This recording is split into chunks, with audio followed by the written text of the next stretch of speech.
choga waraw ke nin toto yu ye churit kare kang ni bel ka chang longa kanak bot ji kware ka chugu je tok ka tolo won ni bel ka mwai ngeke mechi ji parasi enen chuga ye chu joge wi jago lat ka michiro lot ka chang longa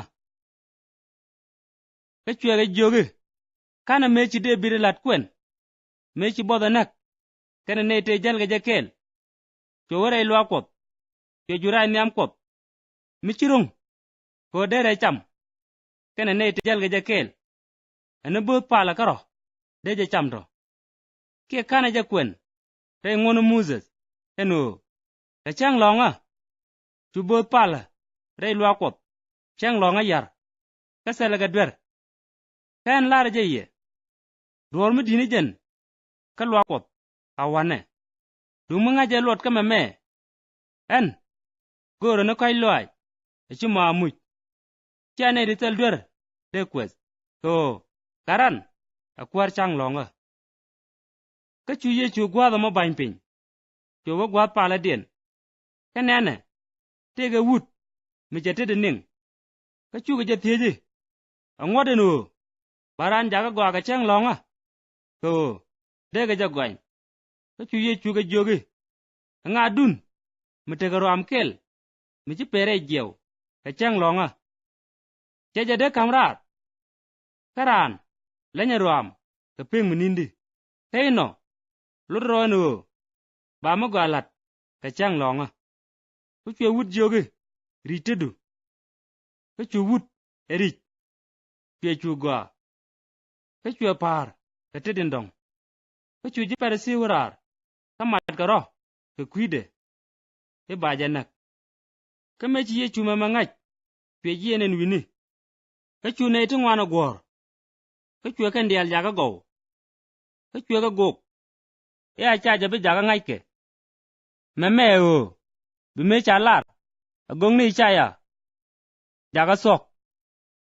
e meme a leda mi cha mek nogda mi te loida en be yere kwenga je ka jen be ji wa lat chuong jen cha ba gak ka cha be yue ka tel ram bi jaw da ling re domne jen cha ruor mi cha dan betul ka cha mai mu welia bi yen amen mi cha chuong ja ka tim ka chode bi ji wa ngap ka chwara mi chor mi cha diu mi te ye mi jeng nong ye chu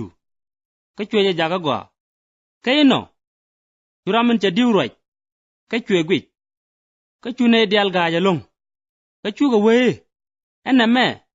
dera ga debit ka me ji peresi je ling chu ga we ena long biel the bul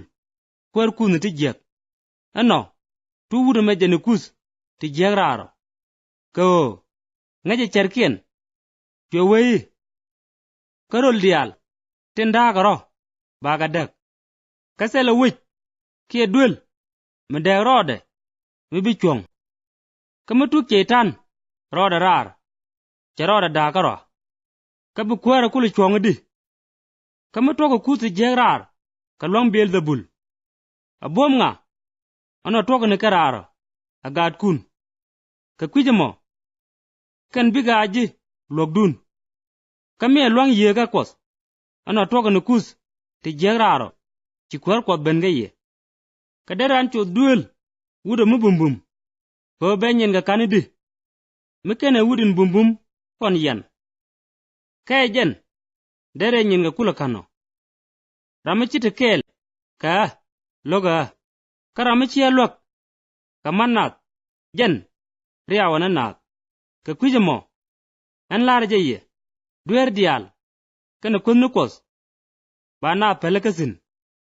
karamu kunnu ye kop chaja be pelaka karamu roje jek ka garan baja pelaka karamu roje jek ka yen gwairero chaja be pelaka antame ki amene chankel jaga jabga gwa kana deige ki jaga jabga jek kana deige ko jap ngai ka jaga deige yende sole de roja go adi mala ba ji jeng ne ko mata loy ran ga dor lat tok de je kara magwa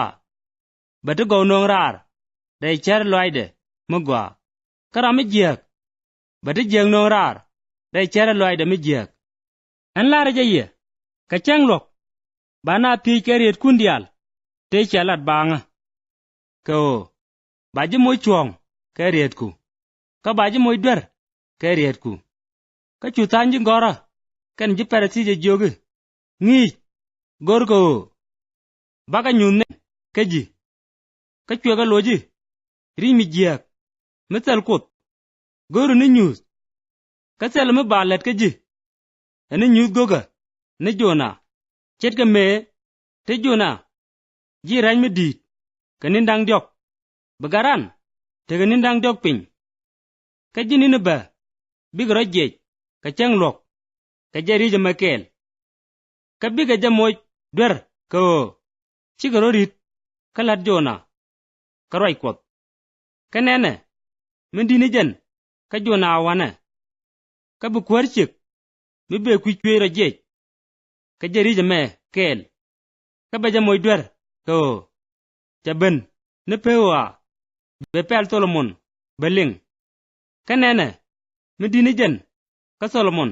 awane mechi ye mi je barar poiran jo wel rei doar mutelpi goro gwas medera longsin katela gwa mi chejek ka chu ye mi je we an ba loy duele basin ka me che lunjok peje jek bang a cha je ye ka chare alaka ka me che loy jok pe ye dang baro ti jeng ne ken ka jenung ka chu kan di alwore ka chu ga cheng tin ka chu tawuda mo ku jeng ne jen ka tara men nyam ka ba te na ba ka jeri ji jegme ka men ngode ka roi kanat teman kana damane chungarar gor ga roi keje churam kel ye chu jogi nene mor kana gan mor a chungarar gor ga roi keji ka churam roi keje jogi mara nga kada mare ka ngane ka chweji kare nyut ka tede weye mar kana da mare tin ko ramala roi gwar intanyal ajanda mar ka jen nyimar ka mar